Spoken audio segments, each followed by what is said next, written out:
Bueno, buenos días a todos. Vamos a empezar la segunda reunión científica del año. Y hoy tenemos el gusto de presentar un libro. ¿Me escuchan? Sí. Bueno, les decía que hoy tenemos el gusto de presentar un libro de Lía Piskiner. Pero además nos va a servir el tema para continuar trabajando lo sublime y lo siniestro, ya que la simbolización, dice la autora en un sentido amplio, requiere tolerar la ausencia del objeto, y esa ausencia a veces equivale al desamparo, al peligro de muerte, a lo siniestro. Y Lía en su libro nos va a llevar también a jugar el juego del como sí, trasladándonos al espacio, haciendo dialogar y emocionar inclusive a astronautas. Bueno, paso a continuación a leerles el currículum de Lía, que es bastante extenso. Lía es abogada y psicóloga, psicoanalista, miembro en función didáctica de SAP, premio FEPAL por su trabajo en nacimiento psíquico de la experiencia emocional, miembro de INSPIRA, Asociación Internacional sobre Clínica Psicoanalítica del Autismo, relatora del Congreso IPA Praga 2013 con el trabajo Transformaciones de la Experiencia Emocional, profesora de posgrado de la Facultad de Psicología de la Universidad de Buenos Aires y de seminarios sobre la obra de Bion y sobre teoría de la técnica en el Instituto Universitario de Salud Mental de Abeba, y de autores post-kleinianos en SAP. Es conferencista y supervisora en París, Nantes, Caen, Roma, Palermo, Brasilia, Moscú, Mendoza y Rosario. Tiene además abundantes libros y trabajos. Menciono los libros: La dimensión estética de la mente, variaciones sobre un tema de Bion. Está el signo, Buenos Aires 2007. Sobre el crecimiento mental, Buenos Aires 2011, Biebel. Sobre soñar la realidad, ensayos psicoanalíticos, Biebel. Autismo, una perspectiva psicoanalítica, Buenos Aires 2015, Biebel. Transcending the Cesura, The Road Towards Insight, trabajo en Building on Bion, Branches, 2003, London, Jessica Kingley Publishers. Del cuerpo al símbolo, en coautoría con David Lieberman, Elsa Grassano, Silvia Diman y Paula Reumann. Santiago de Chile, 1986. Bion, conocido, desconocido, Editorial Lugar, Buenos Aires. Y es relatora de las jornadas franco-argentinas con el trabajo Psicoanálisis y Realidad, Psicoanálisis en tiempos de pandemia. Los dejo con Lía.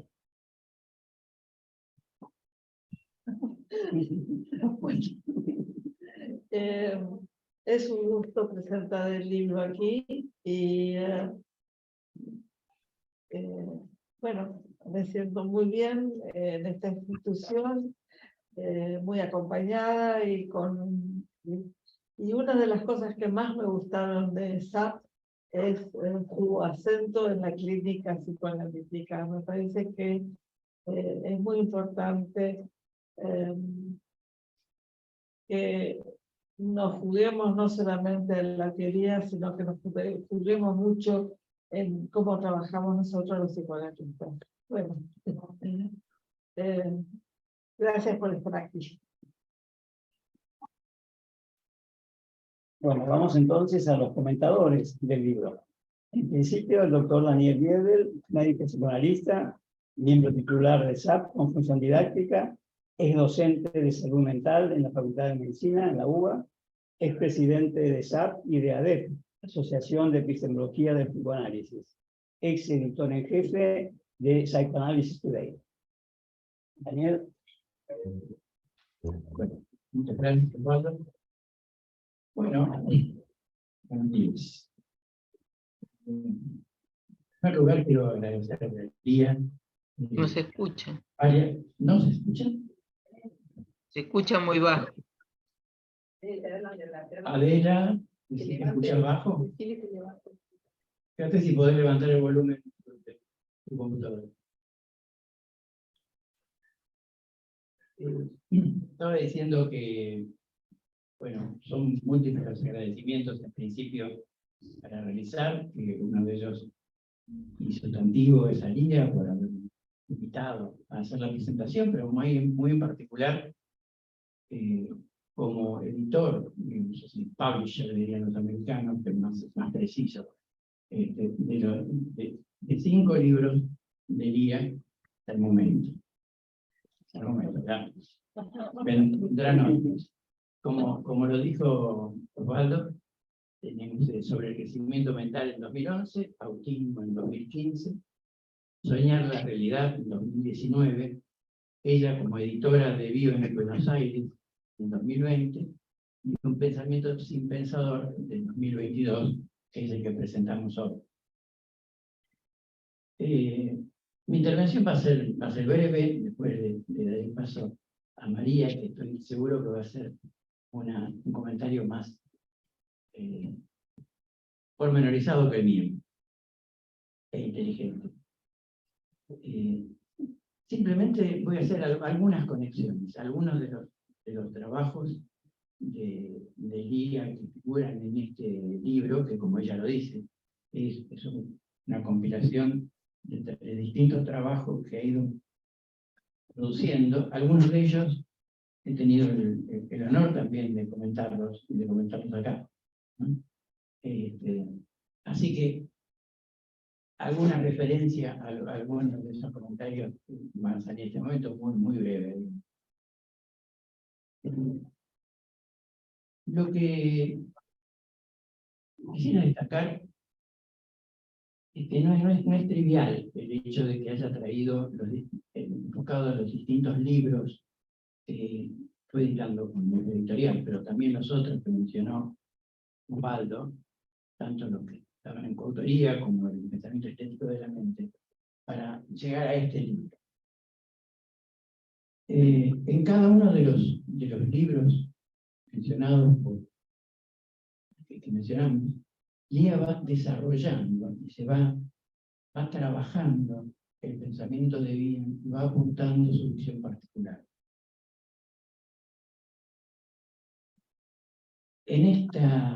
Por ejemplo, para vincular este libro con los anteriores, podríamos decir que resultaría muy interesante tomar en cuenta el libro sobre el crecimiento mental, donde en ese libro al final tiene un glosario de los términos predominantes que usa el libro.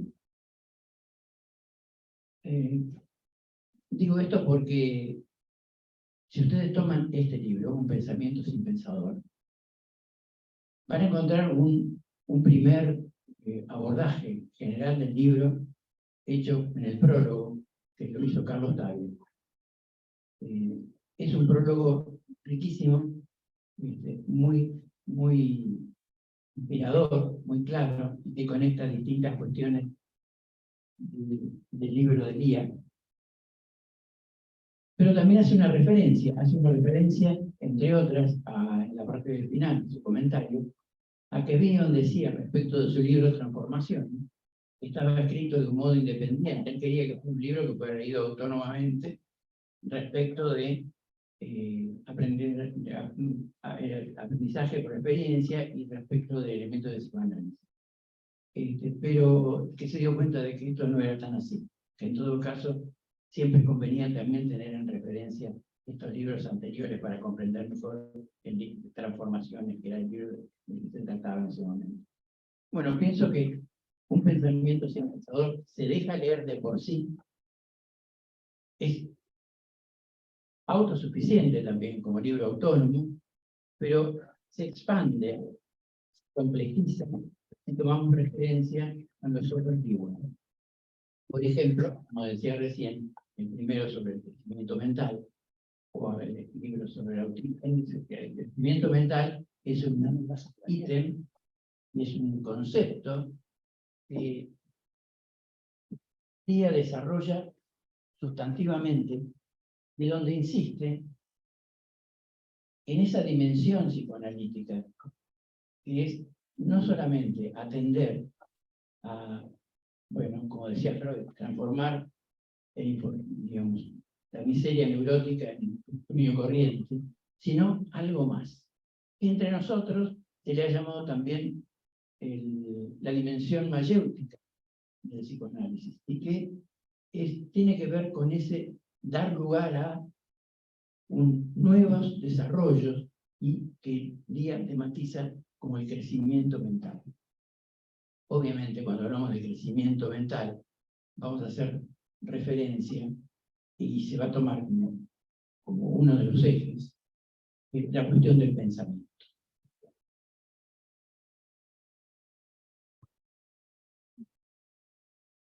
Lía va a desarrollar las ideas de Bion acerca del pensamiento, acerca del origen del pensamiento, acerca del valor del pensamiento.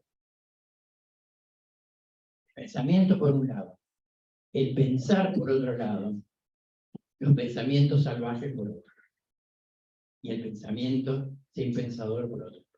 No agoto con esto la serie de cuestiones que están implicadas, pero digamos, Lía va a tomar de Bion justamente el carácter de el modo en cómo Bion va a desarrollar aquellos elementos, va a caracterizar y desarrollar aquellos elementos básicos sobre los cuales después se va a poder construir o no pensamiento. Y bueno, sobre esto lo va a tematizar en toda la forma en cómo desarrolla el proceso de simbolización. Vemos acá que el foco que puso Bion en la temática del pensar y en una teoría del pensar tiene su origen, indudablemente, dentro del campo psicoanalítico en la obra freudiana. Son muchas las referencias que Bion va a hacer a esto. Formulaciones sobre los dos principios del ser psíquico es fundamental también, especialmente en aquello que tiene que ver con esa enorme adquisición del pensamiento, de la cultura, del desarrollo filogenético y ontogenético, que es aceptar el reconocimiento de la realidad, aunque sea dolorosa, y no tratar a lo doloroso como algo de lo que hay que expulsar o sacárselo de encima o situarlo en otro lado. Algo así como, bueno, el dolor también es nuestro, ¿no? Ahora bien, no solamente se va a centrar el trabajo de Bion y los desarrollos que va haciendo Lía acerca de esto en los orígenes del pensar y del pensamiento, en este desarrollo de la capacidad de simbolización, sino también cómo ésta se va potenciando, articulando y desarrollando, y le da un papel central, Lía acá, a lo que llama pensamientos oníricos. El pensamiento onírico como aquella posibilidad de la mente de empezar, de dar significados emocionales en particular, dar significados a los hechos. Insiste Lía en que los hechos en sí mismos no tienen significado. Yo creo que muchas de las afirmaciones que trae Lía, como las que traen Bion, podríamos considerarlas como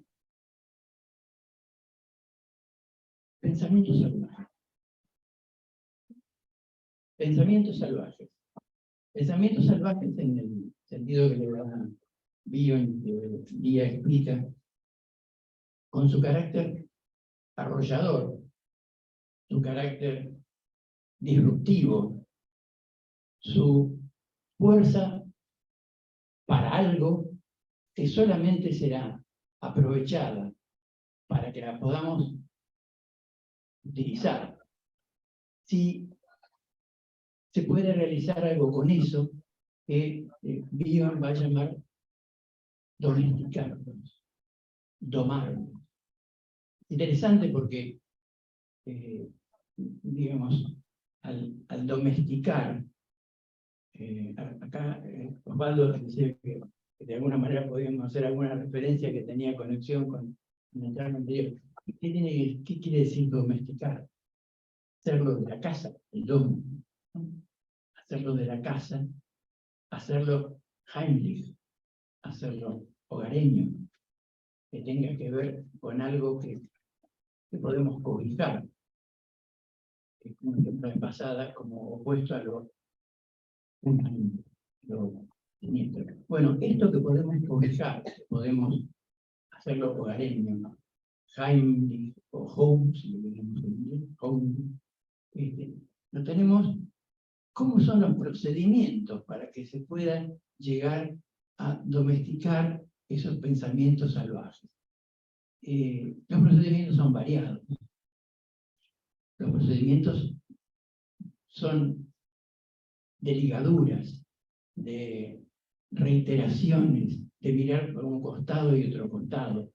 Digamos, acá quiero traer como referencia lo que en el momento de haber comentado el tema justamente de pensamientos salvajes en el artículo que nos había traído el día. Yo comentaba que domesticar, tomar, traía una referencia a Marechal, donde Leopoldo Marechal tiene un poema donde a Liberato Farías, un domador de caballos al sur, un domador que muere, al final muere en esas domas. Pero dice Liberato Farías, domador de caballos al sur. Que era un domador de caballos. Porque domar un caballo, dice, es como templar una guitarra.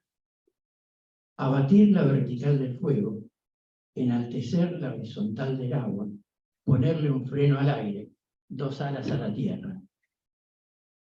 Cuando Marechal nos da esta visión de lo que es domar un caballo, domar algo salvaje, fíjense que recurre de una manera extraordinaria a las referencias antiguas y místicas, a los 4 elementos, ¿no? Y además nos va combinando y va mostrando cómo trabajar con esos elementos en vez de los elementos desenfrenados. Y esos elementos desenfrenados puede ser el fuego, y lo tenemos acotar el fuego no es nada sencillo, trabajar y ponerle un dique al agua que puede inundar, etcétera, etcétera. Esta tarea afiguradamente trae Marechal con esta imagen, creo que si nosotros conectamos el pensamiento poético, el pensamiento místico, el pensamiento modelístico, como lo hace Lía, ¿no? Como formas de retrabajo y de darle un lugar, pero no un lugar cerrado.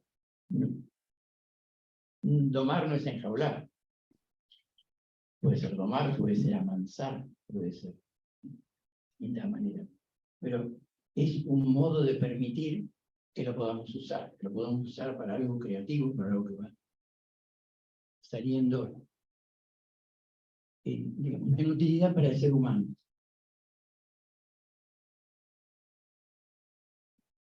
Lía hace otra cosa también acá y en otro de sus libros. En crecimiento mental hace algo muy particular con 2 películas, pero hay una en particular que también lo habíamos comentado en algún momento, hace una referencia y un análisis de una película hermosa, 12 hombres en pugna. ¿Por qué lo de 12 hombres en pugna? 12 hombres en pugna en particular se llama A Trabajar. 12 hombres en pugna fue una de las traducciones en castellano, o 12 hombres sin piedad lo tradujeron en España, para mal, por supuesto. 12 Angry Men era el nombre en inglés. Interesante, porque todos estaban angry, todos estaban enojados acá.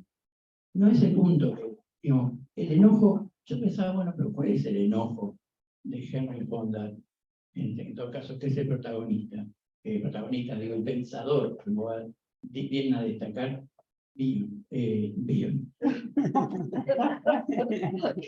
No es una ecuación simbólica, es un símbolo. Bion in America.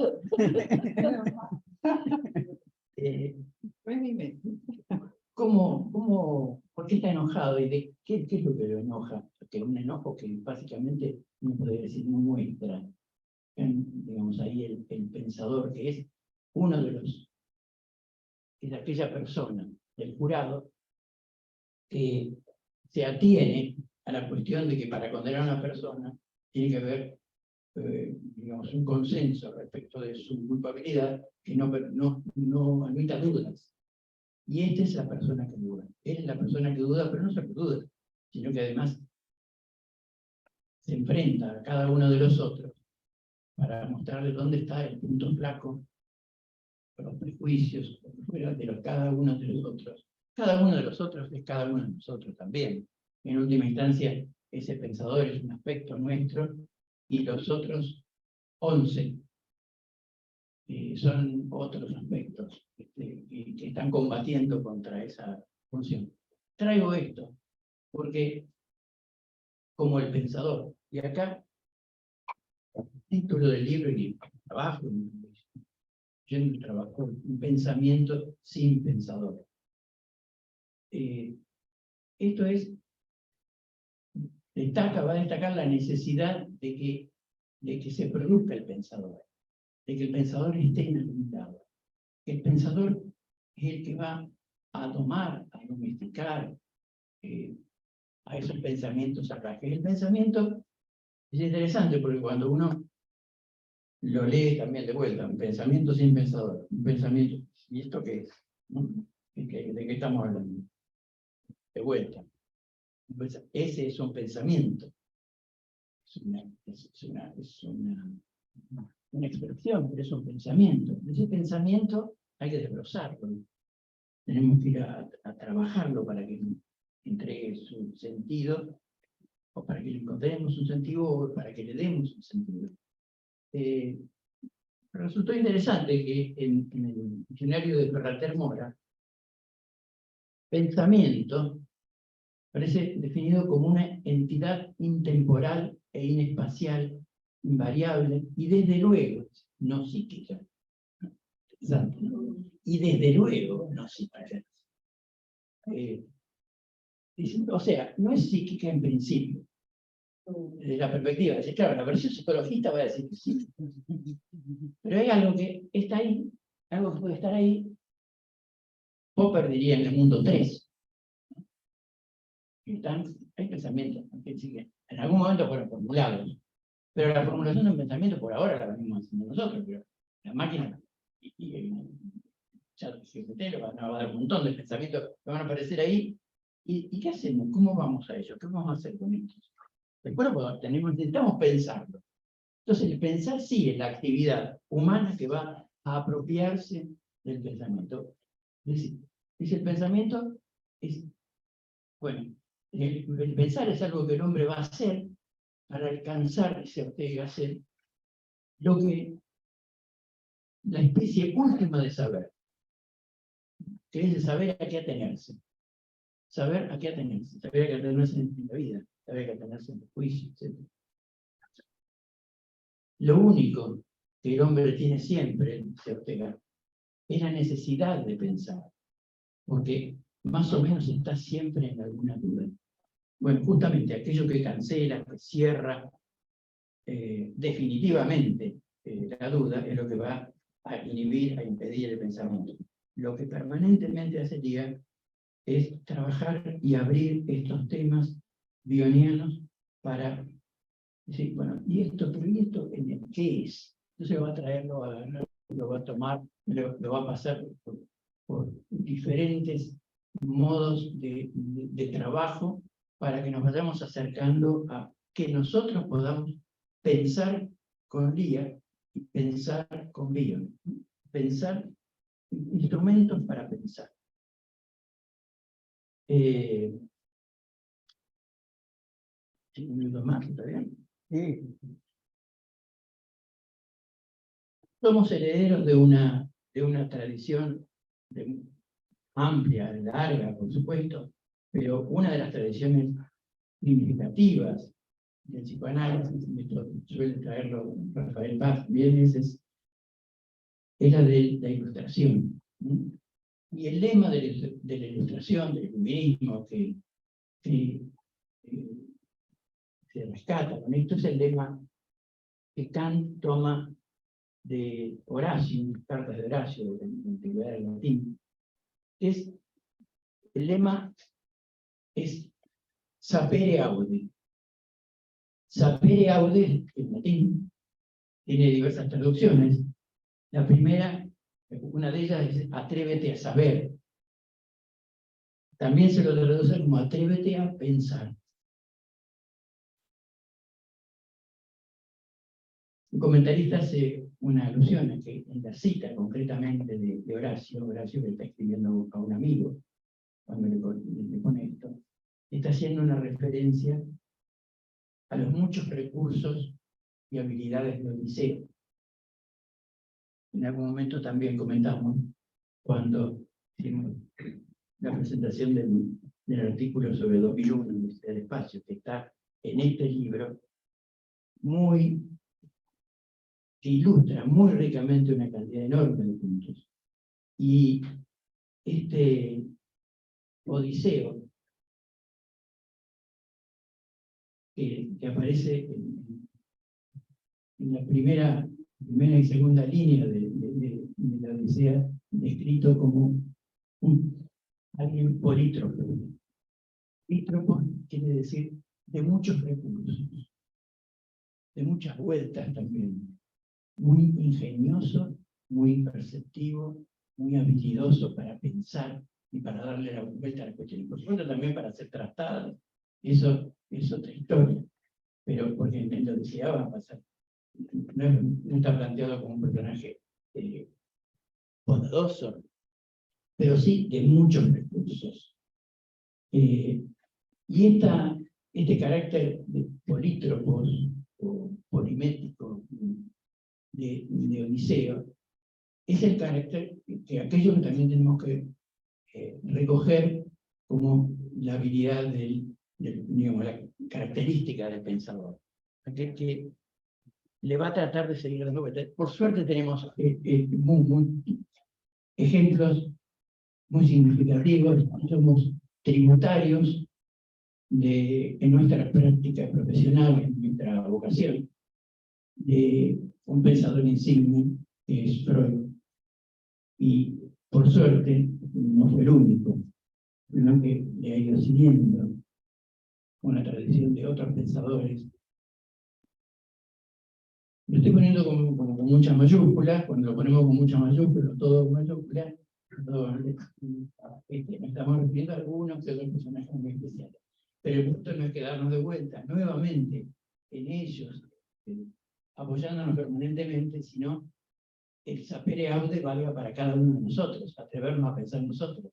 Y atrevernos a pensar nosotros, indudablemente, es lo que sería todo el tiempo. Se atreve a pensar sobre la base de un pensador de mucho gusto, que es, díganme, pero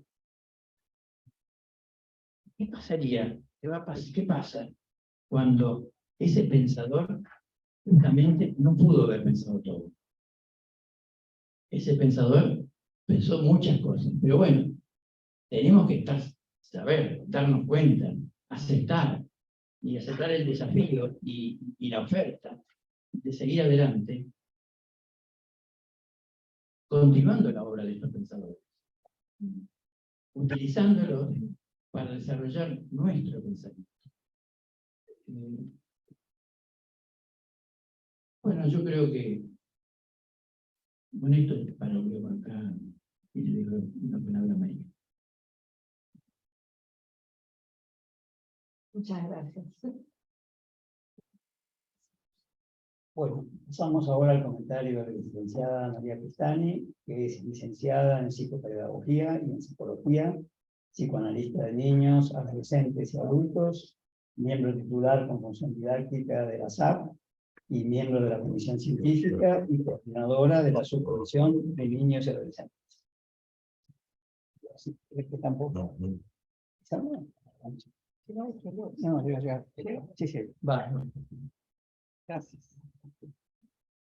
Bueno, buenos días a todos. Es un gusto estar en esta casa. Te agradezco, Lira, la invitación a presentar tu libro, Un pensamiento sin pensador. diálogos bionianos. Bueno, en la presentación del libro Soñar la Realidad en 2019, dije que seguramente en aquel libro se hallaban semillas del siguiente y vinieron dos más, ¿no? Autismo, una perspectiva psicoanalítica y van 7, toda una fructífera cosecha, como fue describiendo Daniel, ¿no? Cada libro de Lía a mí me evoca como un caleidoscopio, ¿no? Con una configuración que aparece para luego abrirse y moverse hacia otra configuración. No solo este libro es valioso por sí mismo, sino que también contiene los anteriores en apertura a un nuevo sentido. Creo que este libro puede pensarse como hechos seleccionados en enlace. Cada capítulo armoniza, da valor a hechos anteriores, los reúne, introduce orden, una organización en la complejidad y la hace accesible. El título, Un pensamiento sin pensador, es sugerente, estimula a poner en movimiento un aparato para pensar, da trabajo, ¿no? Me pregunté, ¿por qué un pensamiento en singular? ¿Estará a la espera que se acerque un pensador? Y si nos indica un acto de fe, tal vez el pensador se anime a pensar un pensamiento y se generen más pensamientos. En este sentido es un título invitación a desarrollar la capacidad de pensar, dialogar, creo que esto lo anticipa Carlos Tavia en el precioso prólogo, sobre la obra de un autor como Bion, de la mano de Lía, que nos permite observar su propia exploración esclarecedora. Con respecto a la frase misteriosa de Bion, los pensamientos sin pensador, pienso que alude a las posibilidades del inconsciente, ese campo de trabajo que fugazmente se presenta de variadas formas, convocando a algún pensador receptivo que propicie esa expansión del mundo interno, lo que requiere mucha tolerancia porque la turbulencia apasionada se desencadena en todo encuentro humano. Escribiendo estas ideas recordé muchos años de grupo de estudio con Lía, en el que me encontré con María Politzer, que la conocía de vista, del barrio, como suele decirse, desde la adolescencia. Y luego fue creciendo la amistad, ¿no? El conocimiento. Me uní al grupo que estaba leyendo Atención e Interpretación. Un libro difícil, muy difícil. Pero Lía conocía el terreno bioniano, iba guiando el sendero complejo, por momentos eran territorios re salvajes, irritantes y desconcertantes, ¿no? Teníamos la tabla con un tamaño aumentado, que no sé si Jorge ahí colaboró en la construcción. Y nos preguntábamos, ¿cómo devenir un pensador? ¿Qué es pensar? ¿Por qué es tan resistido pensar? ¿Por qué se dice, ¿no?, que es resistido pensar? Bueno, los libros de Lía son muy claros para psicoanalistas, ya sea con mayor o menor experiencia, una excelente guía de las ideas originales de Bion. Tiene un modo creativo de formular las problemáticas emocionales y hace posible que uno se interese, se acerque, se atreva, como decía Daniel, a lo que resulta incomprensible, ¿no? Bueno, leyendo este libro recordé algo que viví hace muy poco. En febrero viajé a Roma, una ciudad a la que había tenido oportunidad de visitar 2 veces hace muchos años, y me asombré de los lugares que iba recordando, asociando de dónde había estado, ¿no? Asociaciones de dónde había estado. Caminaba mucho, con interés, curiosidad, cansancio, desde el Coliseo hacia el barrio judío, perdiéndome entre calles, descubriendo belleza de construcciones actuales apoyadas en las milenarias. Me guiaba con un mapa o seguía caminos que me parecían conocidos, pero era una experiencia para mí nueva, ¿no? Algo se precipitó en mí cuando subí al monumento de Vittorio Emanuele, que tiene 2 millones de escaleras, y que nunca había subido, no sabía que tenía tantas escaleras, y además de tener una vista preciosa, me pareció un mapa vivo, ¿no? Y me sorprendió mucho lo que me ocurrió. Habiendo recorrido de apartes, barrios, zonas, desde allí se me integró la ciudad, ¿no? Pude ver que todo lo que pensé que estaba lejos, no estaba tan lejos, es decir, conectaba el Coliseo, el Foro Romano, ¿no?, las grandes construcciones por las que había caminado, y que me parecía que habían sido, ¿no?, extensiones enormes. Un momento fugaz, una experiencia creo que de conjunto, y a la vez la posibilidad de establecer relaciones. Bueno, la vista general, si bien da un panorama, no es lo mismo que la experiencia de ir descubriendo de aparte su lugar, pero pueden complementarse mutuamente. Son como distintas maneras de conocer, distintas etapas, ¿no?, del conocimiento. Cada escalón es necesario para el siguiente, con la disposición y el esfuerzo de ir avanzando en ese camino hacia posibles integraciones.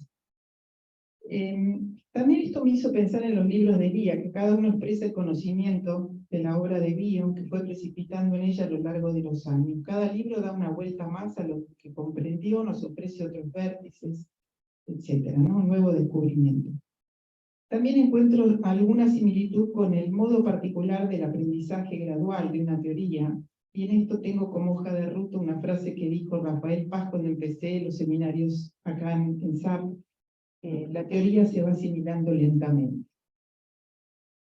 El capítulo 7 es el que, la verdad, me gustó muchísimo. Escasez de sueños, una sociedad de excesos. Me parece totalmente contemporáneo, especialmente en la primera parte, donde ahí Lía nos relata el cuento sobre un grupo de ejecutivos apurados por explorar una zona en un bosque para un emprendimiento inmobiliario, que para ello necesitan del indio que conoce el terreno. Ese indio se sienta en un tronco, pues para continuar debe esperar a que llegue su alma. Un escenario actual, el apuro, la impaciencia que ataca las posibilidades de recogimiento, de espera, lo inmediato que se impone, se hace complejo que las experiencias emocionales devengan un hecho creativo. Pienso que esta relación grupo ejecutivo-indio con doble flecha, es decir, oscilatoriamente, puede estar en cada uno de nosotros. La prisa por los proyectos majestuosos de intolerancia contemporánea que ejecutan y obturan encuentros con los estados del alma, que siendo dolorosos tienden a ser evitados activamente. Conocerse o conocer, no sé, requiere un proceso de inmersión que lleva mucho tiempo. Hay un concepto que me gustó muchísimo también, el campo de sueños. Está en ese capítulo, ¿no? Haciendo referencia a la tarea de toda una lista de disponer su propia mente como campo para atravesar la experiencia sostenida del inconsciente, que es una definición de psicoanálisis que da Rafael. Bueno, así como en la evidencia, en seminarios clínicos y 4 textos de Bion de 1976, Bion ofrece una oportunidad para verlo trabajando en su clínica con su estilo, reconstruyendo sesiones como un sueño cuento. En este libro vemos a Lía pensando, soñando y analizando y transmitiendo enriquecidamente el pensamiento de Bion. Bueno, muchas gracias. Bueno, pasamos ahora entonces a las preguntas del público, tanto presente como virtual. A los que están virtualmente les recuerdo que traten de usar la manito, digamos, que tiene la computadora, porque no los vemos a todos, con lo cual es mucho más fácil si usan el recurso técnico. Y al principio de los presentes, van dividiendo.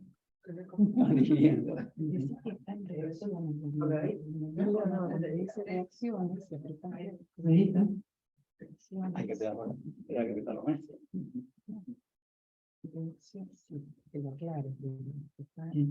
Bueno, acá me dicen, para los que no conocen, que la manito está en reacciones.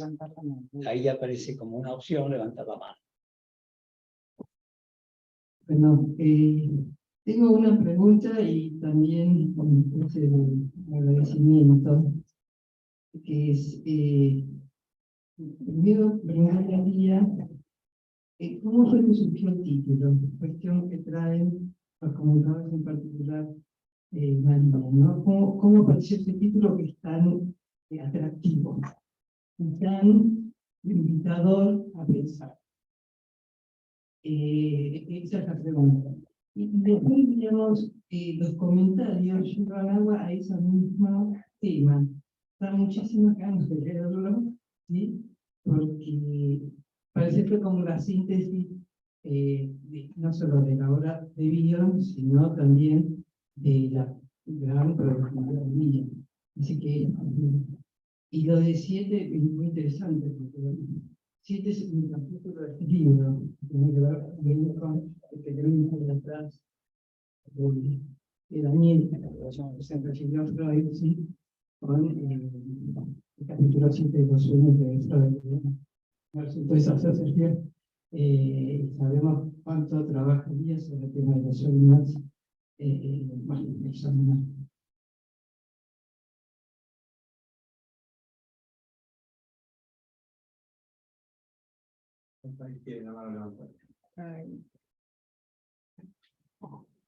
Rafael y después Rubén.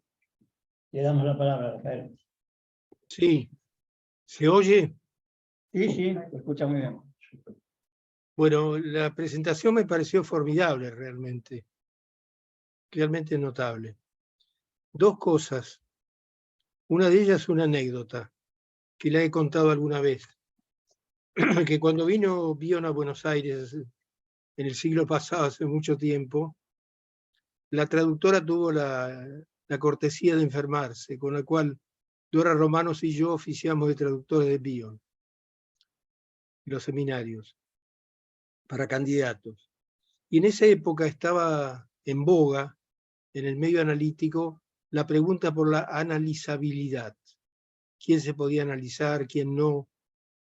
¿Quién caso daba frutos o no? Por lo tanto, cuando lo tuve a tiro en conversaciones, digamos, aparte de las públicas, yo le pregunté a Bion qué opinaba él de la analizabilidad.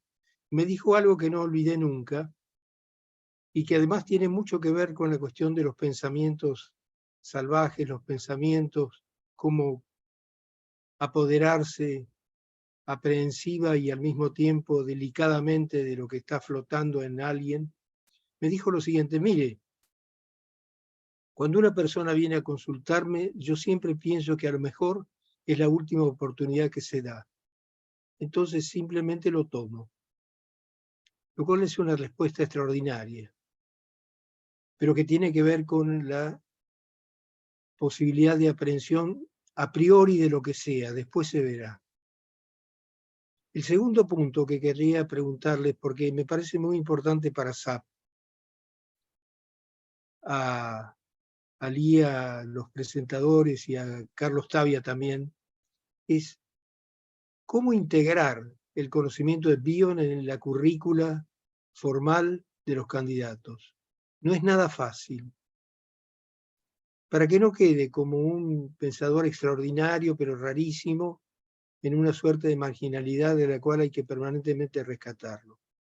No es fácil la integración, pero creo que hay que hacerlo. Gracias.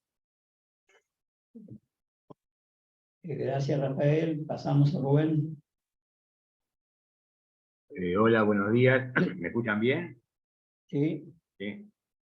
Bueno, en primer lugar quiero felicitar a Lía, no simplemente por este libro, sino por toda la producción y toda la enseñanza de Bion, que yo creo, bueno, como acaba de decir Rafael, es difícil o se ha hecho poco como parte de la currícula formativa, ¿no? Pero por otra parte, quería preguntarle a Lía, bueno, y a los dos brillantes presentadores, ¿cómo pensaría, y utilizo el verbo fuertemente, cómo pensaría Bion dos cuestiones? Una de adentro del psicoanálisis y otra por ahora de afuera del psicoanálisis. La de adentro del psicoanálisis, que tiene que ver con el tema de la analizabilidad que mencionó Rafael, es que la Escuela Psicosomática de París nace a partir de un concepto que es pensamiento operatorio. Es decir, una descripción de una modalidad de pensamiento que justamente no tendría valor simbólico. Un pensamiento absolutamente descriptivo y apegado al hecho de la realidad, aquello que, como Lía señala, no tiene significado. Pero a partir de allí, concepto de vida operatoria, sueños operatorios, etcétera, etcétera, ha planteado dentro del psicoanálisis un problema justamente en términos de analizabilidad. Y la otra cuestión es, ¿qué diría Bion en relación con un tema que está creciendo enormemente, que está cada vez más de moda, con una cantidad de problemáticas, algunas de ellas conspiratorias, que es el concepto de inteligencia artificial? Es decir, la inteligencia sin sujeto, la inteligencia sin conciencia. Yo, más allá de la inteligencia artificial, vengo observando hace tiempo en mí mismo y en todo el mundo, que cuando prendemos la computadora y aparece una ruedita que gira, decimos, esperemos que está pensando. ¿Está pensando? Es decir, está recolectando información. Es decir, ¿está pensando?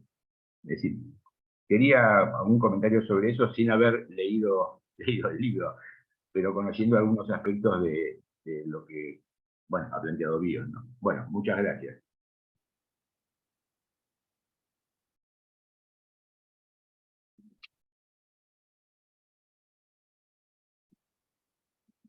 ¿Quiere completar, Mía?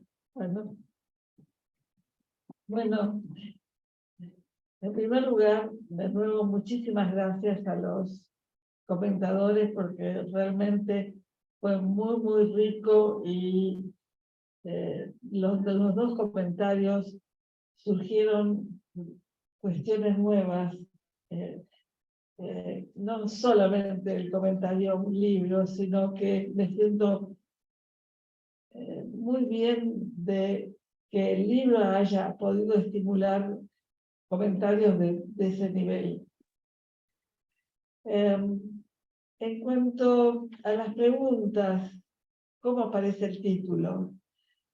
Bueno, una de las cuestiones que, no sé si es de las primeras que me impactó en relación al pensamiento de Bion, es que tenemos pensamientos y que son los pensamientos los que estimulan el desarrollo de un aparato para pensarlos. Es al revés de como epistemológicamente se lo pensaba, ¿no?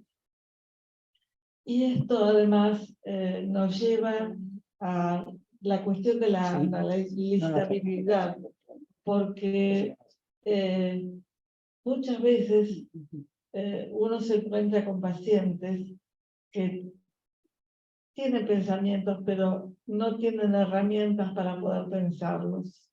Entonces, una de las cuestiones de la práctica psicoanalítica de la clínica es que los pacientes puedan desarrollar herramientas para poder pensar y pensarse, porque sin herramientas no hay nada que hacer. Las preguntas de Rafael, ¿cómo integrar en la currícula de SAPA Bion? No sé. Yo sé que cuando apareció en los seminarios Bion, creo que 2 veces en mis seminarios, la gente estaba contentísima, era como un descubrimiento, y además lo más interesante era que el descubrimiento lo llevaba a la clínica, es decir, traían muchas cuestiones de la clínica, porque a veces se piensa que Bion es muy abstracto, pero realmente solo pensar en la relación continente-contenido ya nos lleva a la clínica.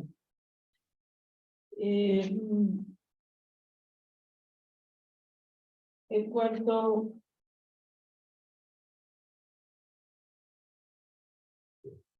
en realidad, yo descubrí el psicoanálisis mientras estaba estudiando Derecho. Como soy muy cabeza dura, decidí igual terminar la carrera. Y tuve mucha suerte porque fue en el año en que la Facultad de Psicología se transformó en un lujo, porque estaban Blecher, estaba Lieberman. Entonces, tuve mucha suerte. Y después tuve mucha suerte de poder trabajar con Lieberman en un grupo que después terminó en ese libro del cuerpo al símbolo, que tiene que ver justamente con esto, de poder desarrollar pensamientos sobre sobre la propia persona, sobre lo que uno siente, sobre las relaciones con nosotros. Y me pareció que Bion, las ideas de Bion daban herramientas como para ese desarrollo. En cuanto a al pensamiento operativo, cuando nosotros trabajamos justamente con Lieberman y aparecían problemas somáticos que no eran histéricos, porque no tenían significado. Justamente eran problemas porque no había un significado, entonces el cuerpo te hablaba.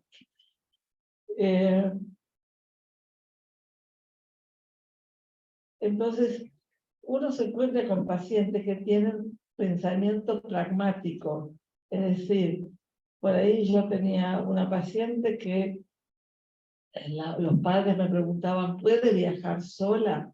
Tenía 8 años. Sí, podía viajar sola, fenómeno.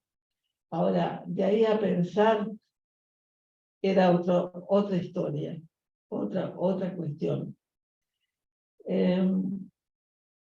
Cuando esta paciente empezó a desarrollarse psicoanalíticamente, a pensarse, empezó a decir, esta soy yo, a reconocerse a sí misma. Y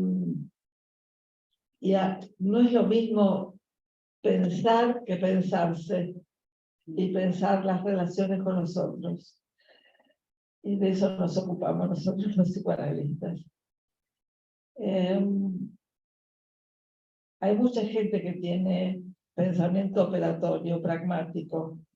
De ahí a poder pensarse es otra historia. En cuanto a la inteligencia artificial, me parece que la película 2001 es muy interesante porque HAL, que es la computadora que toma el mando y de alguna manera lleva a la muerte a los astronautas, el astronauta que queda vivo inteligentemente encuentra una vuelta como para que Hal no lo mate y que me parece, si recuerdo bien, que es entrar por una puerta de emergencia. Una puerta de emergencia. Sí, por la puerta de emergencia. Así que bueno,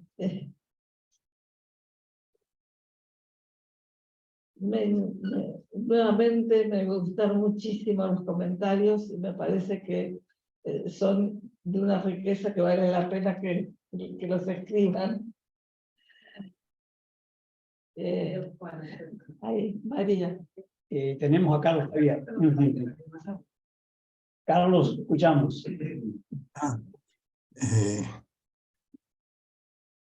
Lía había empezado su intervención diciendo que se sentía muy cómoda estando en SAP. Cuando Daniel de pronto nombró a Marechal, casi se me saltan las lágrimas, porque era como que de pronto me metían en la cultura argentina de golpe, así como diciendo, hostia, estos autores que uno ya aquí no los oye y que forman parte de la cultura que me alimentó cuando era joven y vivía por ahí, ¿no? Para no extenderme, escribí un parrafito a partir de cuando dice, cuando Lía, al considerar el trabajo de Bion domesticar pensamientos salvajes, plantea el tema de que la tarea del psicoanalista es la de desarrollar pensamientos nuevos, esto remite necesariamente que para tal fin es esencial la presencia de un sujeto que en función simbolizadora colabore en la transformación de lo primitivo o aún no nacido. Y si de salvajes domesticados se trata, es inevitable pensar en la figura del domesticador, ¿no? Como decía Daniel Wiebel. Hoy, al presentar otro estimulante libro, Lía se presenta otra vez como valiente domesticadora de zonas mentales y por nacer que esperan la posibilidad de encontrar un continente para el devenir significado. Por lo tanto, hoy es un día, una vez más, para agradecerle el trabajo de domesticar pensamientos, ¿no? Con valentía. Y es cierto lo que dijo María también, como cada libro va aportando algo nuevo.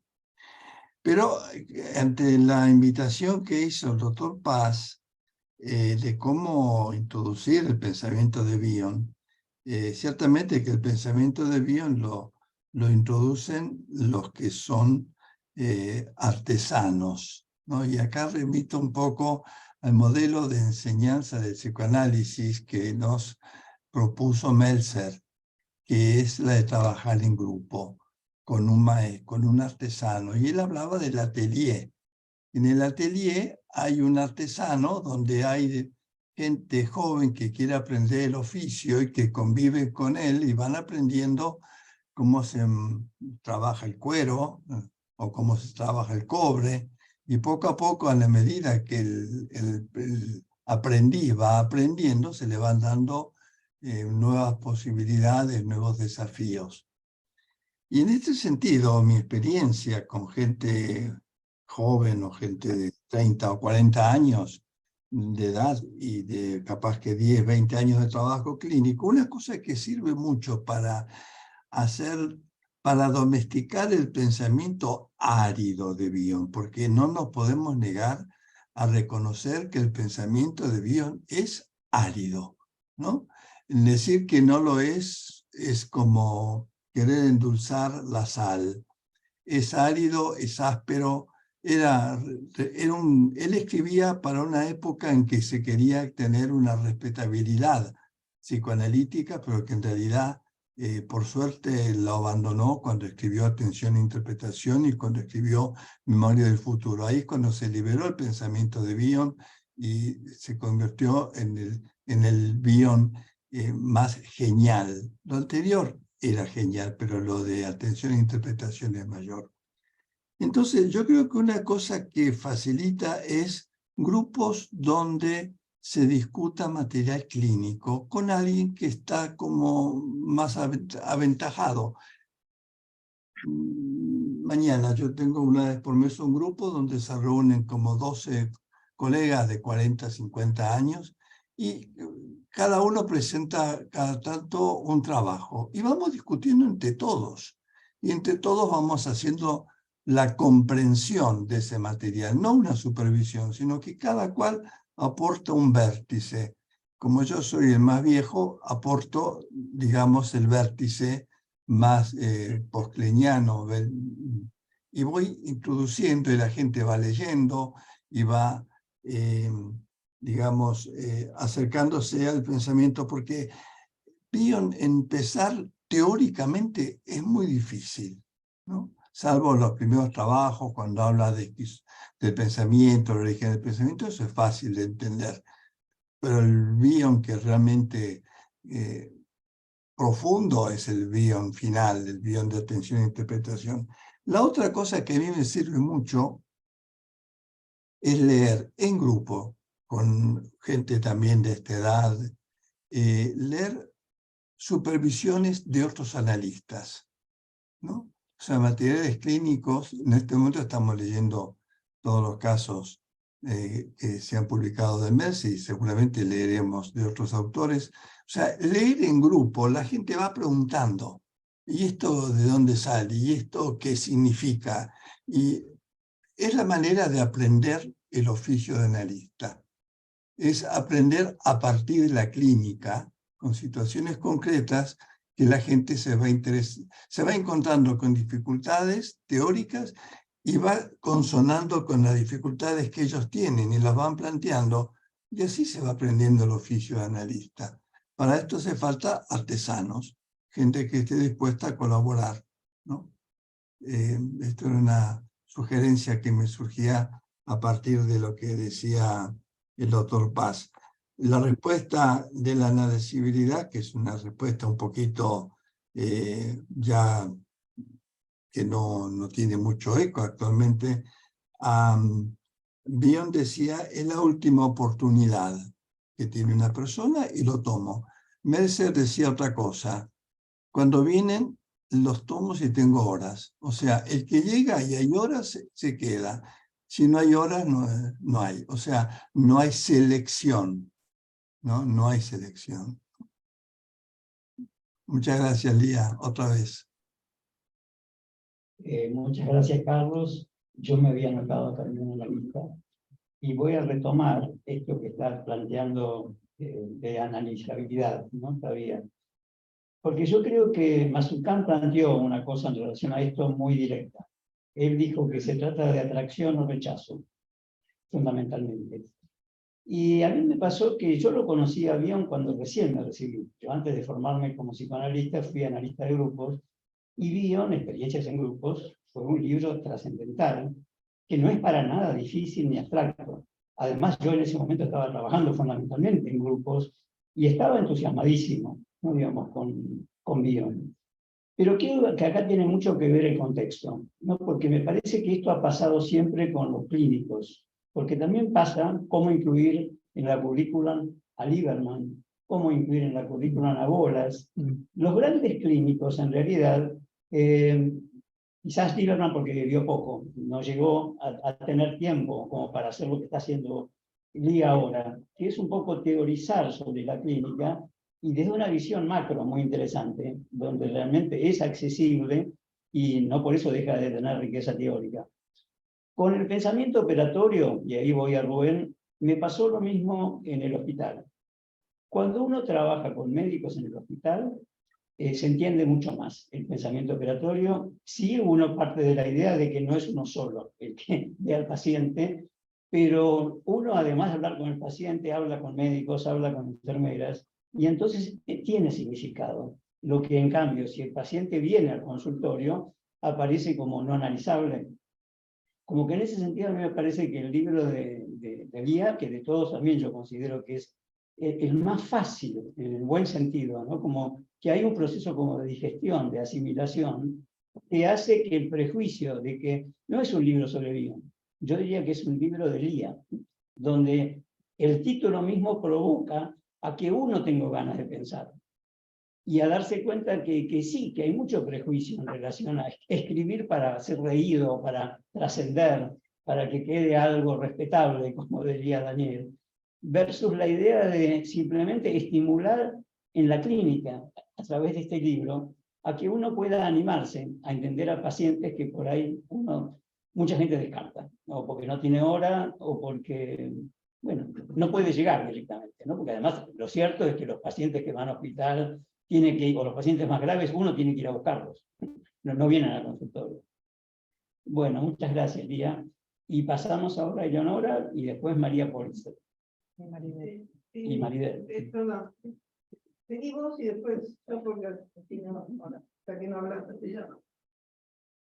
Bueno, a mí me pasó que de entrada, cuando la conocí a Lía en un posgrado de la UBA, me llamaron muchísimo la atención dos cosas. Primero, una mujer que pensaba, se tomaba el tiempo para pensar, y me pareció fascinante, digamos, las cosas de las que hablábamos, ¿no? Los materiales. Y prácticamente, cuando iba a terminar, casi naturalmente diría, surgió un grupo. Fue como un surgimiento inevitable, ¿no? De algo que,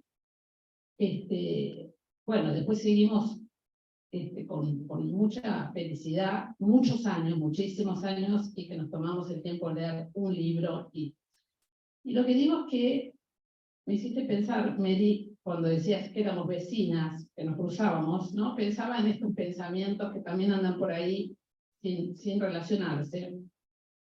Y pensaba lo que decía Daniel también de domesticar, y me vino la frase del Principito que significa crear lazos. Y pensaba qué diferencia, ¿no? Ser vecinas del barrio, qué sé yo, que de pronto nos cruzamos y de pronto ser íntimas amigas, ¿no? Y pensaba que esto nos pasó un poco en el grupo, ¿no? Es decir, protestábamos un montón, nos reíamos, bueno, leíamos, Lidia nos daba unas masitas deliciosas y además nos contenía y nos hacía pensar, y bueno, bueno, todos esos años fueron fascinantes, la verdad, para mí, me ayudaron mucho en la clínica, pero como Lidia nos apaciguó y nos decía, lo mismo que está pasando acá es una experiencia emocional, leerlo a Bion, ¿no? Lo mismo que está pasando acá es lo que Bion nos está queriendo hacer sentir respecto de estas ideas que pueden estar ahí, desconocidas, sin ser pensadas, y de pronto, ¿no? Se empiezan, como decía Mary, a configurarse en un grupo, ¿no? Y cómo ese paralelismo se daba, ¿no? Afuera y adentro. De pronto había un grupo ahí, un grupo acá. Entonces, pensaba esto, yo no hubiera podido estudiar guión sola. No sé si hubiese sido portado, digamos, ¿no? Pero en ese contexto fue una experiencia maravillosa. Bueno, me pareció espectacular toda la presentación, ¿verdad? Sí. Somos, mira que como Rafael, que no lo veo acá en pantalla, sobre el tema de cómo incluir en la formación. Yo creo que este encuentro, lo que recién plantearon, está generando pensamiento creativo, es una experiencia. ¿Sí? Y sabemos todos que estamos revisando la formación en SAP, ¿sí? El plan de estudio, y la formación se ha alargado a lo largo de los años. Carlos también lo plantea en cómo se hace esto. Una de las propuestas que estamos formulando, todavía no lo hicimos pública en ese sentido, pero aprovechamos ahora para hacerlo, retomando lo que Elía planteó sobre la clínica en SAP, la importancia, es en la serie de autores post-freudianos, ¿sí? Incluirlo algo. Entonces, vamos extendiendo esa serie que hasta ahora estaba configurada por la Freud inicialmente, pero autores post-freudianos venía Klein, Abraham Berenz y Klein, y una de las ideas es hacer esa línea, crecerla, incluyendo seminarios. Entre otras cosas, porque necesitamos que la formación se asiente en grupos más grandes, que es lo que a veces no podemos hacer porque somos una institución chica. Y ahí podemos juntar, ¿sí? Más hacia el final de la formación, ¿sí? A autores, como en este caso había. Y es una propuesta que va a ser muy posible. Aparte tenemos el privilegio de tener a una autora bien como ¿no? Entonces, aprovechamos las dos cuestiones, la revisión con inclusión.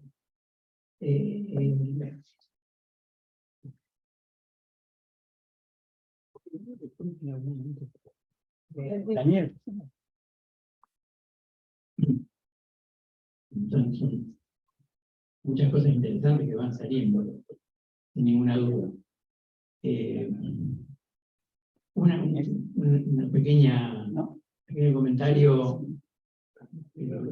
respecto de algunas cuestiones que decía Carlos Octavio recién, respecto de lo que podría ser la genialidad de Bion y cómo apreciarla, o en todo caso, lo que podríamos decir su jerarquización, particular de cuál era el orden de mayor genialidad hacia menos, digamos.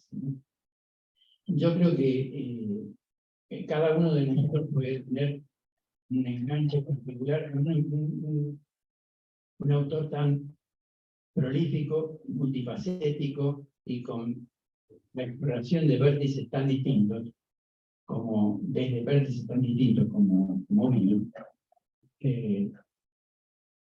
Uno se puede enganchar cuando sintoniza con el aspecto de máxima abstracción y pensamiento cuasi matemático, algebraico, con el modo como va trabajando en los libros donde esto aparece, cuando se lo ve haciendo intervenciones en la clínica, como volver a pensar, y sacando de la galera maneras de pensar que uno dice esto cómo se le puede haber ocurrido.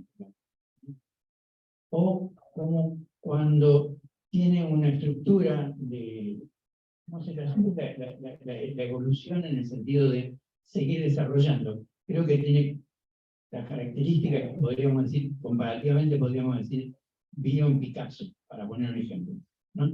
Desde distintos momentos y etapas de su evolución como creador, va mirando las cosas desde diferentes ángulos y va haciendo obras magníficas desde cada lado, digamos, ¿no? Y que tienen sus analogías con otras obras de científicas o filosóficas que vienen de distintos lugares. En Memoria del Futuro también tienen analogía. Tienen analogía con los grandes, bueno, con Joyce, tienen analogía con Eliot. Digamos, si nos metemos en la literatura inglesa y con esos autores, vamos a ver que los recursos a hacer intervenir disruptivamente diferentes personajes y haciendo saltar ideas de un lado para otro, no construirlas, retomarlas en un punto u otro, traer referencias mitológicas y no aclarar que se la está trayendo, etcétera, etcétera. Bueno, es un recurso, digamos, es un recurso que tiene que ver con su tradición como también lector, o tiene que ver en otros, atención, interpretación, en otros aspectos, hay algo de esa tradición mamada, infantil, seguramente de la India, donde ¿qué es prestar atención? Es un punto muy particular que algunos autores como Chris Murphy desarrollaron de un modo muy interesante. Bueno, creo que esa es una de las propiedades que tiene la obra de vida. Entonces, la pregunta de Rafael, ¿y esto cómo lo metemos en la conversación? ¿Y esto cómo lo integramos? La primera cuestión, no lo, digamos así, yo diría primero cómo lo utilizamos, pero él no lo podemos integrar, porque son autores que son, si uno se dedica a ellos, son mundos en sí mismos. Uno puede dejar de la manera como eso Aventura, que no era la única lectura que tenía, pero siempre conversaba con Freud. Comentaba los títulos, pero su referente era Freud. Bueno, Iría conversa también con varios, pero conversa predominantemente bien. Nosotros como institución, ¿con quiénes conversamos? ¿Con quiénes podemos conversar? ¿O tenemos modalidades que podríamos llevar adelante para que hagamos una selección de personajes para representar? Por un lado, bueno, Carlos Tavia traía uno de los mecanismos que parece bastante, de alguna manera, la clínica referenciada, que es sobre la base de la clínica, estar trayendo los elementos, trabajando en grupo, cuestiones que tienen que ver con referencias teóricas a diferentes actores. Creo que siempre, un momento de creatividad de esos pensamientos cuando se está trabajando en la clínica, es difícil que uno diga, bueno, y ahora lo voy a pensar desde fulano. A mí no me convence mucho.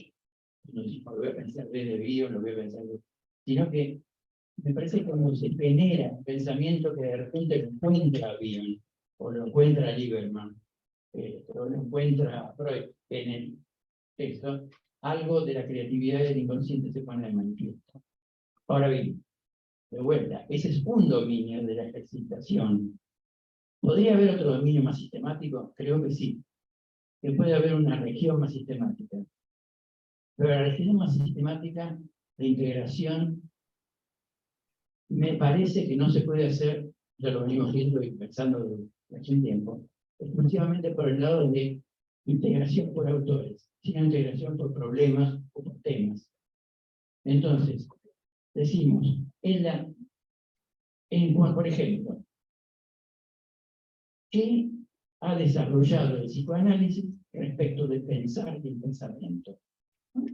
Y entonces ahí nos vamos a Freud en adelante y seguimos rastreando y nos vamos a encontrar sin ninguna duda con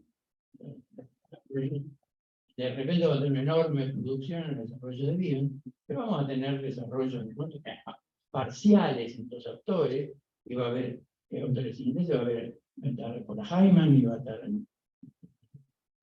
Pierre Ranier, y van a estar autores que no conocemos ahora, porque bien están en otras regiones del mundo psicoanalítico que no las conocemos y que tendríamos que hacer para este trabajo curricular una tarea que puede ser colectiva, que sería muy interesante, de rastreo, ¿no?, bibliográfico, actualizado de las temáticas y problemas fundamentales del psicoanálisis. Rastreo actualizado. Quiere decir, tradición más lo que ahora el mundo psicoanalítico vino produciendo. Hay mucha producción de la que, por supuesto, no conocemos. No vamos a poder conocer todas. Si de repente tenemos un muestrario, podemos decir así, simplemente armado, entonces podemos poner una currícula y decimos, bueno, vamos a ver acá para este tipo de temas. Y para este otro tema, bueno, dale y esto. Y después, toda esa región inorgánica, toda esa región semiorgánica y orgánica, digamos, la semiorgánica, que se está en los talleres, y la inorgánica va a ser los comentarios que van a surgir en distintos momentos y de distintos lados, en artículos clínicos, etc. Bueno, esa era una población. No quiero decir, muy cortito, ejemplificar a Bion en la clínica.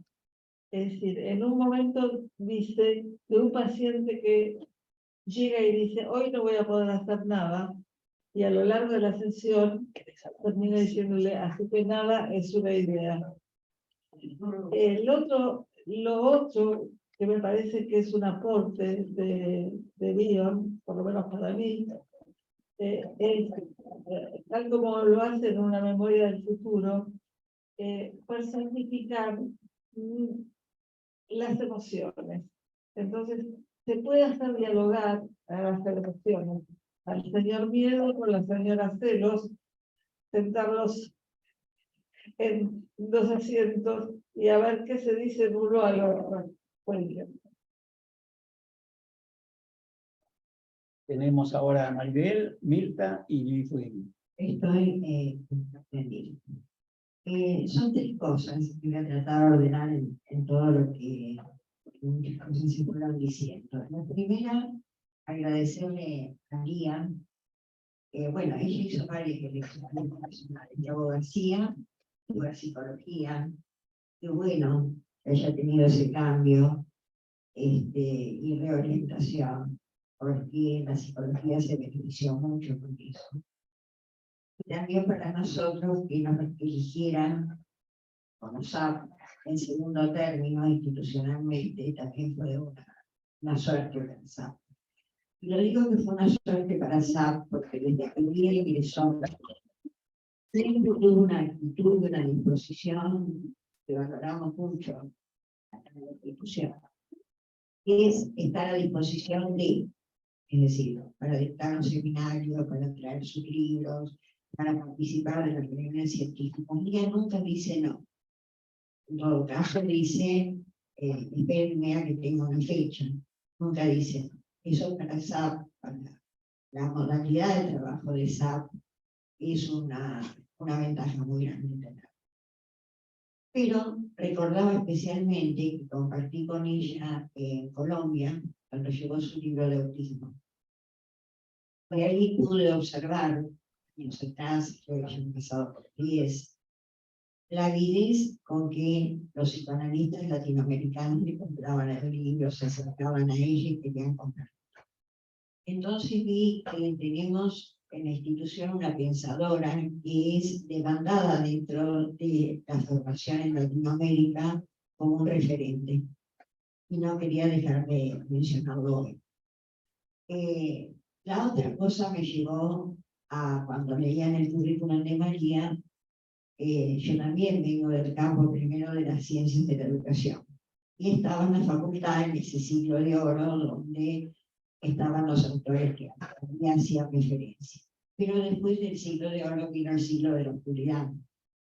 Entonces, en psicopedagogía nunca tuvimos, después de esa etapa, Gilda Romero Pérez y otros pensadores, la oportunidad de que alguien enseñara psicopedagogía clínica. Y había dos autores casi incontables por su dificultad, Bion y Piaget. Pero un grupo, a lo mejor más políticamente correcto, se quedó y enseñó a Piaget. Y se quedó y formó a gente en Piaget. Nunca tuvo la oportunidad Bion de llegar a la psicopedagogía, que le pasó también a otro autor que estamos estudiando, que es Ferenczi. Ferenczi también era otro aporte fundamental para la psicopedagogía, pero no quedaron en nuestra facultad, en nuestra universidad, gente con esa disponibilidad para enseñar. Y eso la psicopedagogía lo pagó muy caro. En el momento en que Sara Caín, creo que es una de las últimas que se va del país, y podía enseñar clínica en psicopedagogía, yo recuerdo aún como alumna que decía que no te vayas a tocar que te pregunten la tabla. Entonces, si era un terror, todo el mundo apostaba que no te salieran el bolillero la tabla, porque era seguro que no ibas a probar.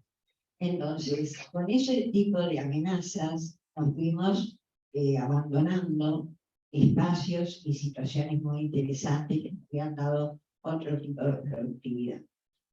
Y lo último que quiero decir, para que puedan ampliar los demás, alguien preguntó, y todavía el día no lo contestó, ¿por qué el título? ¿Por qué un pensamiento sin pensador? A mí me tengo ganas de escuchar eso. Me parece que sí lo dije, porque justamente Bion dice algo que es epistemológicamente al revés de lo que se pensaba.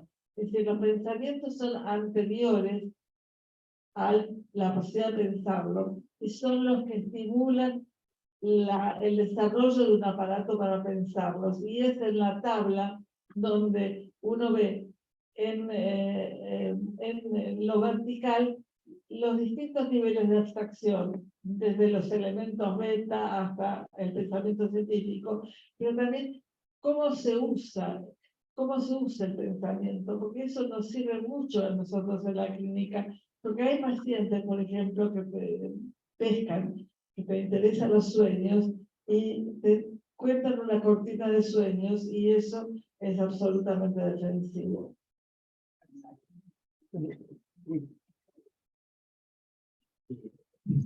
Yo quisiera, no solo, no voy a responderlo, sino simplemente me pregunto por qué sigue preguntando y por qué sigue apareciendo la pregunta, a pesar de la respuesta. Y está bien, estamos bien, entonces, porque quiere decir que no se ha saturado la cuestión, no está saturado. Esta idea, por ejemplo, un pensamiento sin pensador, a mí se me ocurrió por momentos, escucha, ya no está bien, ya no está el pensador bien. ¿Y ahora? O otra, ¿y dónde podrá haber un pensamiento que podamos salir a buscar para pensarlo? ¿Dónde lo vamos a encontrar? Entonces, por ahí hay en algunos lados pensamientos que están esperándonos que vayamos a que nos encontremos y que los trabajemos, que los pensemos. Y donde, no sé, rastrear y buscar, y explorar, o estar atento, si aparece. Bueno, pues eso me sugirió también el título del libro, el título que deja, que se refiere a, que va hacia Bion, pero sale de Bion y va hacia algún otro lado que nos interpela. Ese es un comentario.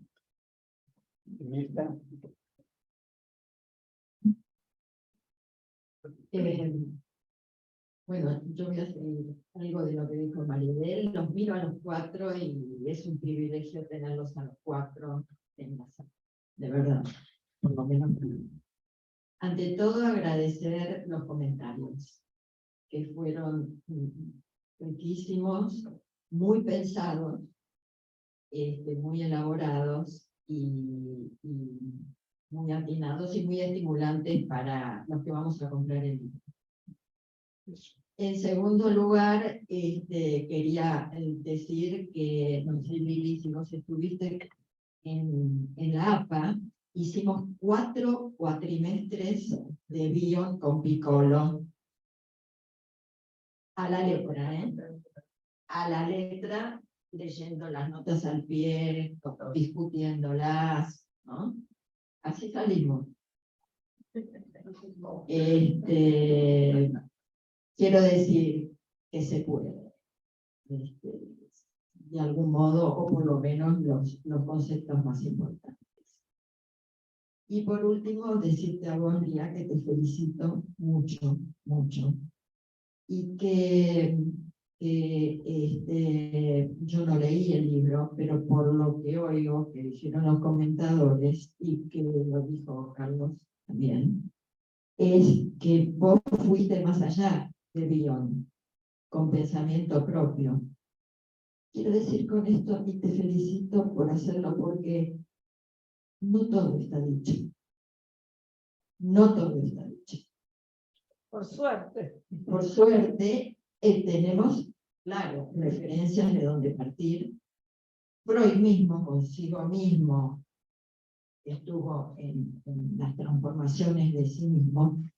Pero además, está el devenir de la vida. El devenir de la historia, el devenir social, el devenir económico, político, lo que quieran, pero estamos en devenir permanente también con los analizando. Y entonces, y ya que hubo tantas referencias a bueno, la literatura, voy a tomar a Kafka también. Kafka, que es un tipo que de algún modo cierra, pero nunca cierra. Nunca cierra. Siempre hay un horizonte. Nunca nada está liquidado. Y ahí es de donde salimos y podemos salir de los clichés de pensamiento repetitivo y de tener hacer un trayecto mejor y para el psicoanálisis.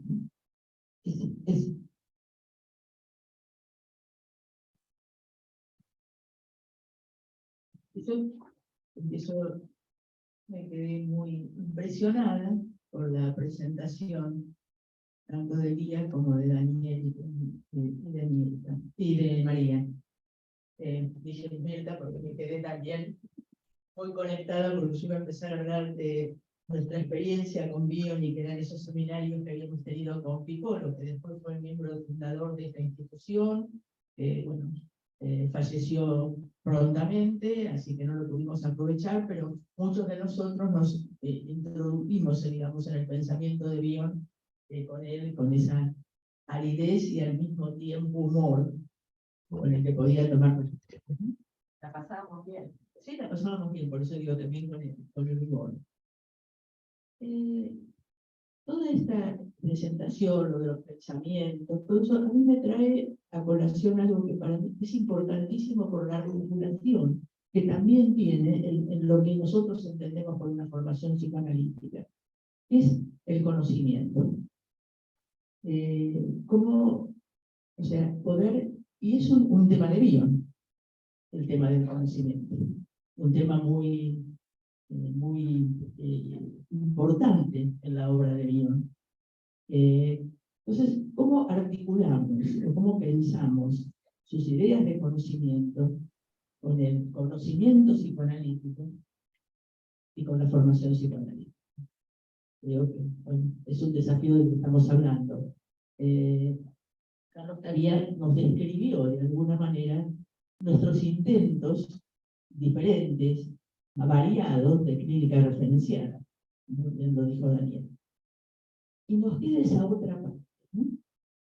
esa parte que se tiene que analizar un poco con la epistemología, que se tiene que analizar un poco, incluso con los modelos tan exigentes, o más exigentes, que hubo algunos que nos gustan mucho las matemáticas, nos apasionaban de Bion, y otros que los dejan de lado y dicen, bueno, en ese Bion no nos metemos. Yo creo, ¿cómo juntamos un poco todo eso? Porque todo eso hace al pensamiento psicoanalítico contemporáneo. Cuando de alguna manera Rubén Zuckerberg introduce, se fue, pero nos dejó picando el tema de la inteligencia artificial, nos dejó picando algo que tiene que ver con los algoritmos. O sea, la inteligencia artificial no deja de ser algoritmo, no deja de ser información que puede ser repensada, pero a partir de algunos algoritmos que le damos los humanos. No obstante, estamos pensando de cómo cada vez las computadoras se van a convertir o tienden más a trabajar como el cerebro humano. Entonces estamos ante una situación sumamente desafiante. Para entenderla, no sé si la vamos a llegar a entender, pero por lo menos para cuestionarnos y preguntarnos.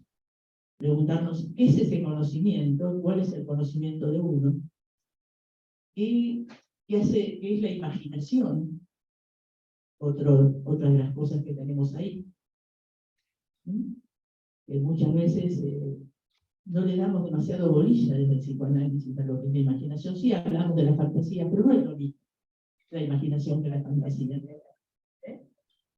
Así que bueno, me parece que todas estas cosas son las cosas que tenemos que preguntarnos para ver si podemos continuar desarrollando un pensamiento con una base psicoanalítica que no sabemos a dónde nos va a llevar, pero que es una base muy fuerte que tenemos, y que creo que cualquier modelo de formación que nosotros tratemos de pensar de aquí al futuro para los jóvenes, digo, para los jóvenes profesionales que están inmersos en otra cultura, no pueden dejar de tener por lo menos estos ítems para poder trabajar.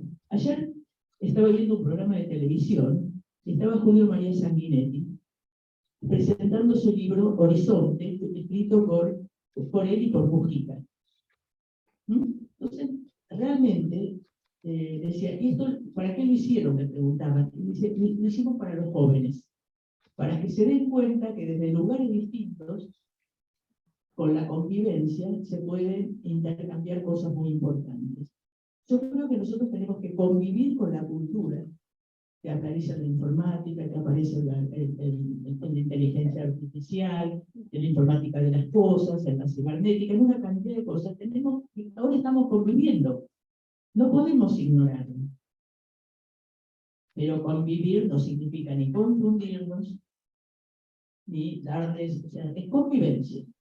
Me parece que estos son lindos desafíos que es muy interesante como un libro como Un pensamiento sin pensador. O sea, son los pensamientos que están por ahí que hace falta empezar a pensar. Hasta la Lucas. Bueno, les quiero agradecer también el estímulo que la reunión es para pensar. Es difícil comentar sin haber leído el libro, pero aquí se han producido muchas cosas. Retomando un poco el pensamiento salvaje, analizabilidad, pensamiento sin pensador. Pienso que la analizabilidad siempre me pareció planteada desde un modelo demasiado interno del psiquismo, demasiado dependiente de las características, llamémosle así, internas del paciente. Cuando esto desde una perspectiva más relacional, la cosa se trastoca mucho. Conceptos como función de reverie pueden llevar a replantear, por ejemplo, qué sería la analizabilidad pensada desde la vincularidad puesta en juego en la función de reverie, o conceptos como campo. Si hay pensamiento en el campo, uno podría creer que de algún modo hay una oportunidad de que algo de eso se interiorice. Y un paciente que llegara con un pensamiento muy operatorio, por el solo hecho de compartir con el enigma que es el otro en el consultorio, ese espacio tan dedicado, tendría oportunidades de ir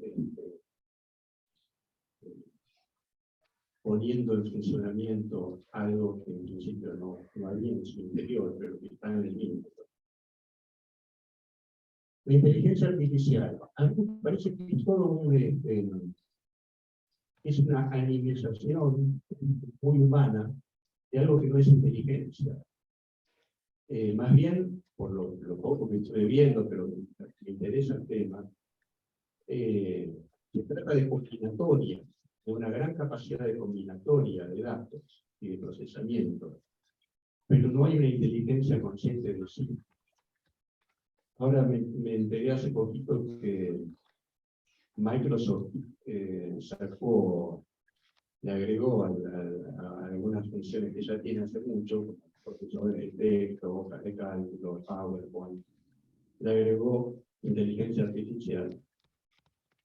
O sea, combinó el ChatGPT con otras plataformas que ya tenía y generó algo que se llama Copilot. Me pareció un buen título, porque una cosa es tener un copiloto y otra cosa es estar reemplazado. El Copilot no reemplaza nada. Bueno, esperemos que la estupidez natural no nos quede a nosotros, si la inteligencia artificial sigue como sigue. Bueno, muchas gracias. María.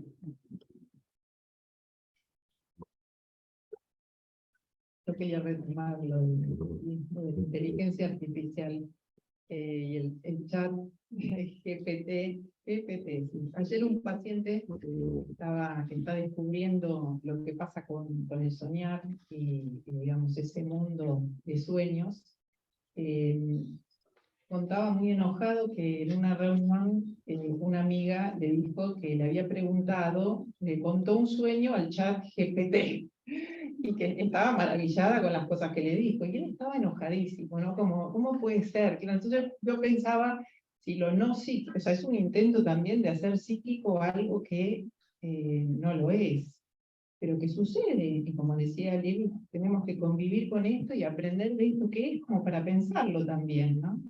Y dos cosas más. Una, hiciste una cita de Eugenio Gadini en el capítulo 5, que me pareció precioso. Es un texto que es sobre la imitación, que es muy interesante, porque él es el que introdujo en Italia todas las ideas unicotianas, ¿no? Pero él habla de imitar para ser, y que es un concepto muy importante que está no solamente a lo largo de la vida en los sueños, sino también en la adolescencia, cuando se presentan dificultades en la relación de objeto, ¿no? Y el último tema es la narrativa, que está muy presente y que es gestora, casi que supone, y es un preludio de lo que va a venir en el texto de Lía. Y bueno, agradecerte mucho porque es muy atinado todas las introducciones de la poesía y de las narraciones, que casi son anticipo, ¿no? De lo árido que se viene, digamos, las ideas de Bion, y que las hacéis más llegadas. Bueno, gracias. Yo quiero agregar algo en relación a la pregunta del título y al comentario que hizo María al comienzo del comentario del libro, y trajiste al indio con el alma, ¿no? Que es algo que habíamos trabajado cuando presentaste tu trabajo, este indio que se sube al árbol y mientras los ejecutivos le reclaman tiempo, él dice que está esperando que el alma llegue a él. Yo lo que agregaría a un pensamiento sin pensador, tomando toda esta discusión, es que un pensamiento sin pensador no tiene alma, no tiene vida emocional, no tiene entusiasmo.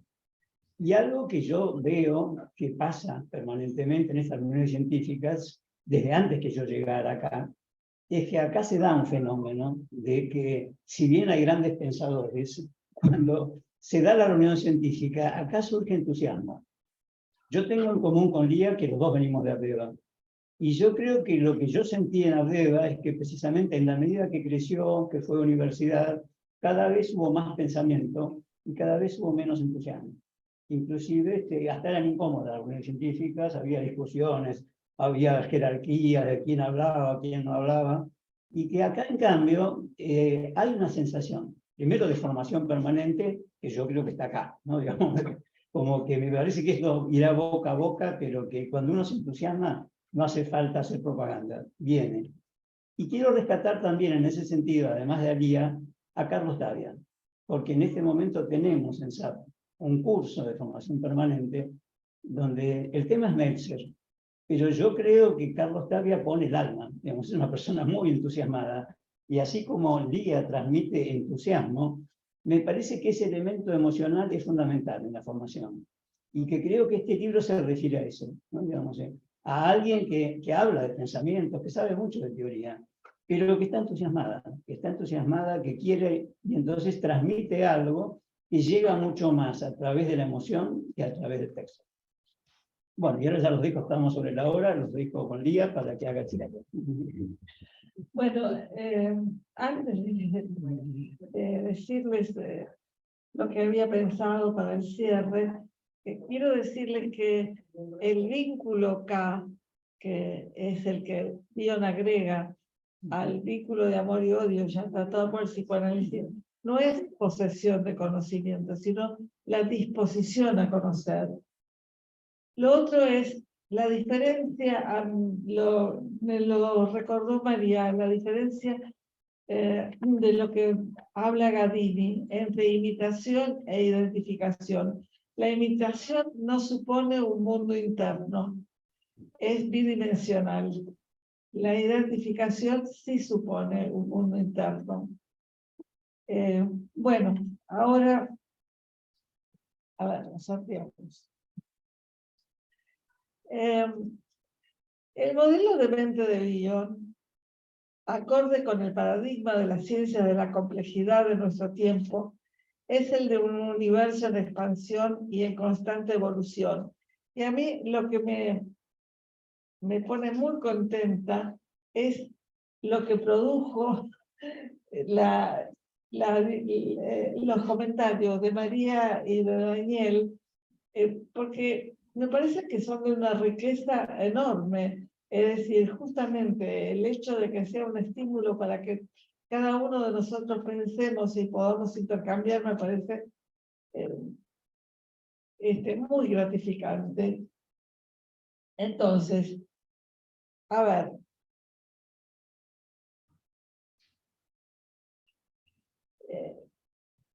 Obviamente el psicoanálisis es una ciencia, por lo tanto tiene que ir evolucionando sin dejar de lado las ideas anteriores, pero necesita una evolución. Entonces, el modelo de Bion es de un universo, el modelo de mente es el de un universo en expansión, en constante evolución. Y ya no se trata solo de hacer consciente lo inconsciente o dónde hubiera ello, que alberga el yo, a los Freud, o la tendencia hacia la integración de la posición depresiva de Melanie Klein. Bion piensa que el problema central es la naturaleza de la relación entre las distintas partes o modos de funcionamiento de la personalidad. ¿Qué es lo que trae en una memoria del futuro? Los distintos personajes, cada uno con su vértice. El vértice es muy importante porque si no hay un vértice hay dogmatismo. ¿Qué censuras faltan establecer y cuáles son de una naturaleza tan impenetrable como para impedir una comunicación adecuada? Un diálogo entre las distintas partes de la personalidad. Si faltan censuras, el diálogo no puede establecerse, porque no hay discriminación. No es lo mismo una conciencia apareada a un inconsciente por una barrera de contacto que una conciencia sin inconsciente. Los psicóticos es todo consciente. Si las censuras son demasiado amplias, no hay comunicación. Se produce un funcionamiento paralelo, disociados, sin posibilidades de transformación o de intercambio. Puede haber comunicaciones fallidas, porque los lenguajes son diferentes. Puede que los terrores primitivos no tengan palabras y se transmitan por vías ultra o intrasensoriales que no llegan a los niveles de un lenguaje articulado. Por otra parte, el significado de las palabras puede no ser comunicado a los terrores. ¿Cómo hablarle al soma para que la psicosis se entienda y se dio? El lenguaje articulado, a su vez, puede estar siendo usado por la mente primitiva al servicio de la identificación proyectiva. Dios supone que hay que lograr el contacto, el encuentro entre las distintas partes de la personalidad y ver la posibilidad de lograr un diálogo entre los distintos modos de funcionamiento, un diálogo con discriminación y pensamiento que tenga posibilidades de evolucionar. El encuentro produce turbulencia emocional y hasta ahora ninguna de las partes quiere reconocer su parentesco con otra. El psicoanálisis estimula una transformación onírica que permite encontrar un significado. Los hechos en sí mismos no tienen significado. Es el nutriente, el significado es el nutriente de la mente. Pero además, alguien habló de la cultura y yo me acuerdo que David Lieberman tenía un piano de cola en la parte, ¿cómo? La sala de espera. En la sala de espera tenía un piano de cola. Es decir, lo que quiero decir con esto es que necesitamos, además del psicoanálisis y del no dogmatismo, necesitamos de libros, de poesía, de música, en fin, que forma parte del desarrollo de la personalidad. Les quiero agradecer muchísimo, no solamente los dos comentarios que son riquísimos, sino a todos los comentarios que se hicieron, y me siento muy contenta de que este libro y estos comentarios hayan estimulado todo esto, todo lo que dijeron. Muchísimas gracias.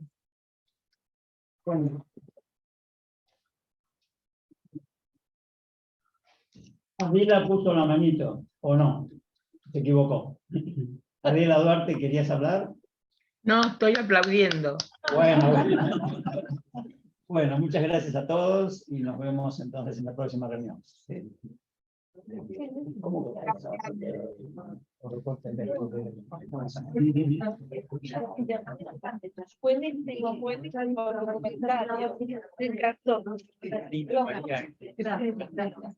El título de Alicia, que ella estudiaba sobre identificación, imitación y introyección, está publicado en la revista Bizarre, ¿no? El artículo de Alicia Cayesa, que trabajaba mucho la diferencia entre identificación. Casi seguro, todavía le pasó que seguía grabando, divergente, pero uno. Hay que cortar, no hay que cortar. Sí, pero queda. Cortón, lo tenés que finalizar acá.